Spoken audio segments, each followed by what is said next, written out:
Hello, good evening everyone. मैं आपकी doctor सवी इस पेज पे वैदिक संहिता पे आपका फिर से वेलकम करती हूँ and I hope you all are great and well.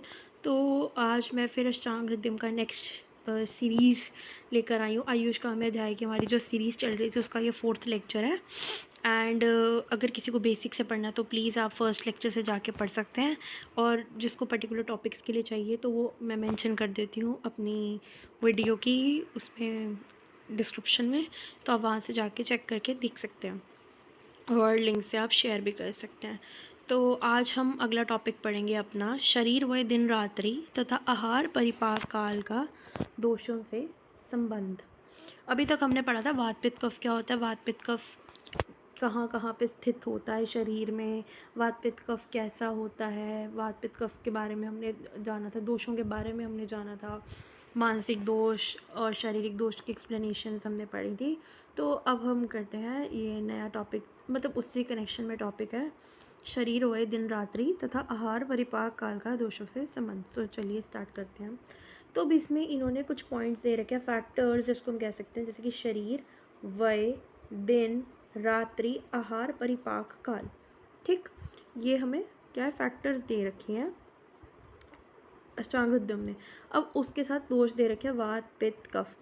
तो अब हमने देखना है कि शरीर में कहाँ कहाँ वात पित्त कफ स्थित करता है, सिचुएट करता है। तो अगर आप लोगों ने मेरा पिछला लेक्चर देखा हो तो मैंने ऐसे आपको एक डायग्राम बना के समझाया था शरीर का, कि वात कहाँ होता है, पित्त कहाँ होता है, कफ कहाँ होता है। वात यहाँ, पित्त यहाँ, कफ यहाँ। यहाँ से मतलब कि कफ जो है वो ऊर्ध्व भाग में रहेगा शरीर के, मध्य भाग में पित्त रहेगा और वात अधोभाग में रहेगा। ठीक, तो ऐसे जो है ये हमारा वर्गीकरण था। तो अगर आपको ये वर्गीकरण अपना जानना है, क्लियर करना है, तो आप मेरा पिछला लेक्चर ज़रूर जाकर एक बार देखें, आपको समझ आ जाएगा कि मैं क्या कह रही हूँ। फिर उसके बाद आ जाता है शरीर में वात में हृदय एवं नाभि के नीचे। मैंने बताया था कि ये नाभि पॉइंट है, ये हृदय का पॉइंट है, तो इसके अकॉर्डिंग ही सारी वर्गीकरण चल रही है। ठीक, वर्गीकरण मतलब क्लासिफिकेशन, डिवीजन। तो हृदय नाभि के नीचे, हृदय नाभि के मध्य, हृदय और नाभि के ऊपर। ठीक, तो अब आगे वय। वय मतलब एज, एज कितनी है, कौन सी एज में, ये भी मैंने आपको पिछली बार एक्सप्लेन किया था। वृद्धा में व से वो वात, युवा में पित्त और कफ में बाल्यावस्था। आगे दिन में अगर हम बात करें तो ये एक नया चीज़ है कि दिन में कैसे हम रिलेट करेंगे। अपराहन, मध्याहन, पूर्वाहन। पहले तो ये टर्म्स का मतलब समझते हैं कि होता क्या है। अपराहन मतलब हम रिवर्स चलते हैं, पूर्वाहन से स्टार्ट करते हैं। पूर्वाहन मतलब अर्ली मॉर्निंग 6 to 10 AM। ठीक, अर्ली मॉर्निंग नहीं, मॉर्निंग। ठीक, मध्याहन 10 to 2 PM एंड देन अपराहन 2 to 6। ठीक, ये 3 वर्गीकरण इंपॉर्टेंट है।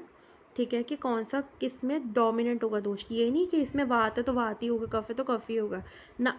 डोमिनेंसी होती है हर दोष की एक पर्टिकुलर पॉइंट पे, कि इस टाइम पे आप वात अधिक होगा, इस टाइम पे पित्त अधिक होगा, इस टाइम पे कफ अधिक होगा। अब इसका रीज़न और लॉजिक दोनों दूंगी मैं आपको।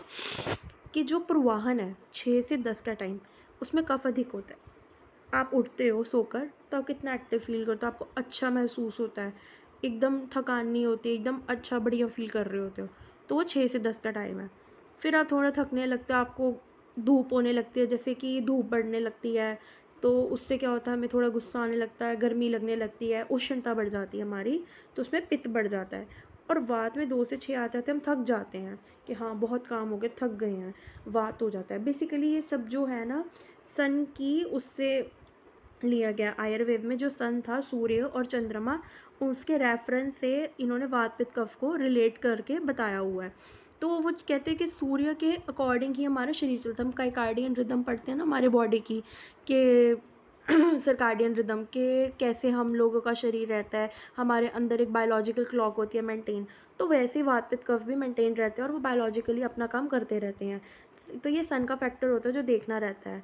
ठीक, जैसे सन सुबह के वक्त 6 से 10 में एकदम तीव्र नहीं होता, मतलब तेज़ नहीं होता, एकदम बढ़िया होता है, ना गर्मी ना ठंड, एकदम बढ़िया जैसा चाहिए रहता है। फिर उसके बाद 10 से 2 में कहते आते आते थोड़ी गर्मी बढ़ जाती है, गर्मी थोड़ी नहीं बहुत बढ़ जाती है, गर्मी एकदम पीक पे होती है, तो वो पित्त। और फिर 2 से 6 आते आते ठंडी पड़नी शुरू हो जाती है। ठंडी मतलब कि धूप कम होने लगता है, ठंडी थोड़ा ठंडा माहौल होने लगता है, अच्छा सा टेम्परेचर होने लगता है, तो वही वात का होता है। बेसिकली वात का गुण भी शीत होता है ना, और कफ का गुण भी शीत होता है। तो ये दोनों के टाइम ही ज़्यादा गर्मी नहीं होती। लेकिन पित्त का गुण क्या होता है, उष्ण, क्योंकि ये इसका टाइमिंग ही ऐसा है। तो ये लॉजिक है हमारे गुणों के बारे में भी। मतलब ये गुण का जो लॉजिक है ये होता तो डिफरेंट है, लेकिन अगर हम रिलेट करके देखें तो कितनी बात सही है। तो हमें ये लॉजिक भी मिल गया कि शीत शीत ही क्यों हमारा वात और कफ में रहता है। ऐसे था ये दिन का। अब कहते हैं रात्रि का। अब रात्रि का ना बिल्कुल इससे उल्टा है। ठीक, कैसे? अब अगर किसी की सूर्य की तीव्रता है तो उस टाइम पे चंद्रमा उतना ही कम होगा।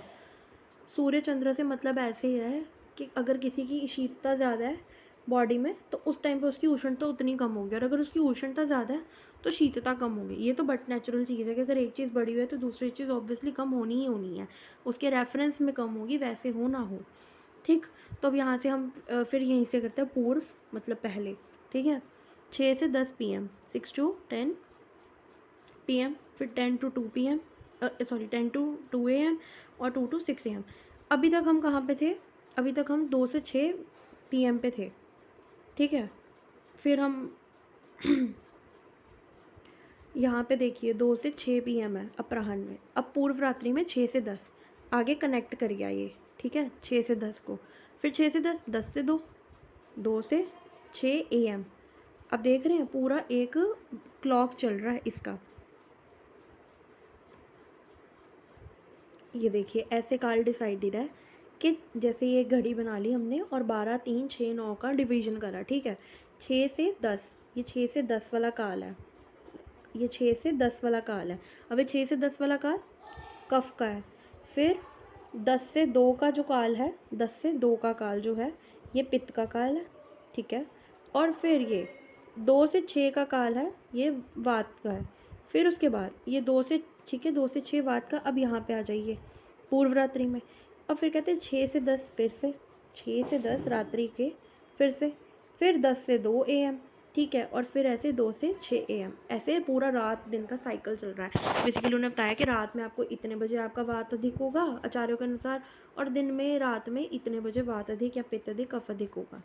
ठीक है, आहार परिपाक काल के अकॉर्डिंग हम देखें तो कफ अगर है तो अगर किसी की ये होती है अग्नि, एक होती है अग्नि। अग्नि मतलब फायर, डिजेस्टिव फायर हमारी बॉडी में, उसको हम क्या कहते हैं, अग्नि। ठीक है, अग्नि किसे कहते हैं, डाइजेस्टिव जो फैक्टर होता है हमारी बॉडी में, जिसको हम HCl कहते हैं मॉडर्न में, वैसे आयुर्वेद में हम उसको जाठरा अग्नि कहते हैं, जाठरा अग्नि। ठीक है, तो ये अग्नि मेजर अग्नि होती है। कहते हैं अगर इसके ऊपर कफ का आवृत आ जाए ना, मतलब मान लो ये रुकिए, ये मान लीजिए ये है फायर, ये है आग। ठीक है, ये फायर है बॉडी में। ठीक है, आपकी जठराग्नि है, और इसके ऊपर क्या हो रहा है, इसके ऊपर आ रहा है आवरण। ठीक है, किसका, कफ। कफ आपका बढ़ गया, जो आपका वात VP के नॉर्मल रहना चाहिए था वो आप में कफ बढ़ गया, तो ये उसको ऐसे कफ बढ़ गया तो ये उसको कम कर देगा। तो आम अवस्था, आम अवस्था क्या होता है, आम अवस्था होता है इनडाइजेशन का जो स्टेट होता है, इनडाइजेशन। आम अवस्था किसे कहते हैं, इनडाइजेशन, के आम बन गया, आम मतलब एक केमिकल बन गया। फिर आ गया इसमें विदग्ध अवस्था। अब विदग्ध अवस्था क्या होता है, यही अग्नि है। ठीक है, विदग्ध, इसमें पित्त और बढ़ गया। मैंने बताया था पित्त अग्नि सेम हो, पित्त रक्त अग्नि एक दूसरे के प्रोपोर्शन में रहता है। अगर पित्त बढ़ रहा है तो रक्तज भी बढ़ेगा, विकार होगा, और अगर रक्त बढ़ेगा तो अग्नि का भी विकार होगा। ठीक है, तो इसमें विदग्ध अवस्था आ जाएगी। विदग्धता मतलब एसिडिटी, हाइपर एसिडिटी, वो इंडाइजेशन का फेज था। ठीक, ये हाइपर एसिडिटी का, किसका, हाइपर एसिडिटी। फिर आ गया पक्वावस्था, पक्वावस्थावात मतलब डाइजेस्ट हो गया। ठीक है, ये तब की कंडीशंस बताई हैं, ओवर डिजेशन जिसको हम कह सकते हैं। ये तब की अवस्था हैं जो डिजीज़ है। लेकिन अगर नॉर्मल कंडीशन में देखें तो पहले भी यही होता है। अगर हम खाना खा लिया, मान लो हमने भोजन कर लिया, ठीक है, हमने खाना खा लिया, अब खाना खाने के बाद क्या है, आम अवस्था आ गई है, हम लोग को लेज़ीनेस फ़ील होगा, लेथार्जी फ़ील होगा। लेथार्जी हमें क्यों फ़ील होगा? क्योंकि हमारी आम अवस्था बढ़ी हुई है, आम बना हुआ है दोष, ठीक है? अभी उसको पचने में टाइम लगेगा। वो जो अग्नि है, ये जो फायर है, इसके अंदर एक बोलस जाके बैठ गया खाने का।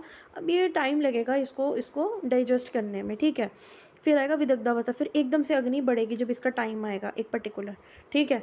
एक टाइम पे ये एकदम बढ़ जाएगी, फिर इसको डाइजेस्ट कर लेंगे और फिर ये जब डाइजेस्ट पूरा हो जाएगा, ये पूरा कट जाएगा, अग्नि में मिल जाएगा, पूरा आपके रक्त से सर्कुलेशन हो जाएगा, ब्लड से, तो ये आ जाएगी पक्वावस्था।